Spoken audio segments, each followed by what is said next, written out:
Hi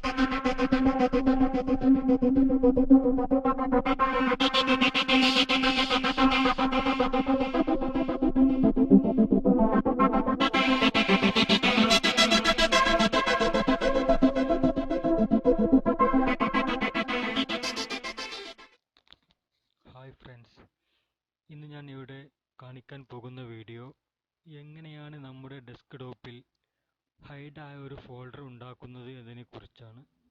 അതിനാദ്യമായിട്ട് നിങ്ങളുടെ ഡെസ്ക്ടോപ്പിൽ right button click ചെയ്ത് ഒരു ന്യൂ ഫോൾഡർ സെലക്ട് ചെയ്യുക. അതിനുശേഷം ആ ഫോൾഡറിൻ്റെ ഐക്കൺ ഒന്ന് ചേഞ്ച് ചെയ്യണം. അതിനായിട്ട് അതിൻ്റെ ഫോൾഡറിൻ്റെ റൈറ്റ് ബട്ടൺ ക്ലിക്ക് ചെയ്ത് പ്രോപ്പർട്ടീസിൽ പോയിട്ട് കസ്റ്റമൈസിൽ പോയി ചേഞ്ച് ഐക്കൺ ഒന്ന് ചേഞ്ച് ചെയ്യണം. ബ്ലാങ്ക് ആയി കിടക്കുന്ന ഇതിൽ രണ്ടിൽ ഏതെങ്കിലും ഒരു ഐക്കൺ നിങ്ങൾ സെലക്ട് ചെയ്യുക. ഓക്കെ കൊടുത്തതിന് ശേഷം അപ്ലൈ ചെയ്യുക. എന്നിട്ട് ആ ഫോൾഡറിൻ്റെ റൈറ്റ് ബട്ടൺ ഒന്നുകൂടി ക്ലിക്ക് ചെയ്ത് അത് റീനെയിം ചെയ്യണം. റീനെയിം ചെയ്യുമ്പോൾ നിങ്ങളുടെ ആൾട്ട് ബട്ടൺ പ്രസ് ചെയ്ത് പിടിച്ച് 0160 എന്ന് ടൈപ്പ് ചെയ്യുക.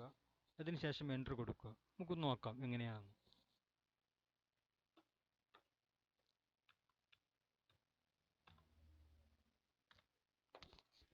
ഇപ്പോൾ നിങ്ങളുടെ ഫോൾഡർ ഹൈഡായി കഴിഞ്ഞു.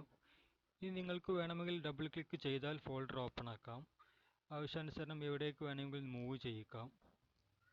നിങ്ങൾക്ക് ഇഷ്ടമുള്ള ഏത് ഭാഗത്തേക്കും, ഏത് ഫോൾഡറിലേക്കും, ഏത് ഹാർഡ് ഡിസ്കിലേക്കും, ഏത് മീഡിയയിലേക്കും നിങ്ങൾക്കിത് മൂവ് ചെയ്യിക്കാം. ആവശ്യാനുസരണം ഓപ്പൺ ചെയ്യാം. ഇതിലേക്ക് ഫയലുകൾ ഷെയർ ചെയ്യാം. എന്ത് വേണമെങ്കിലും ഫയൽ ഷെയർ ചെയ്യാവുന്നതാണ്.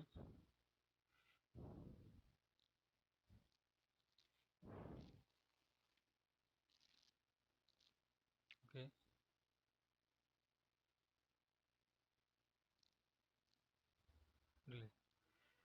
ഇതുപോലെ നിങ്ങൾക്ക് ചെയ്യാവുന്നതാണ്.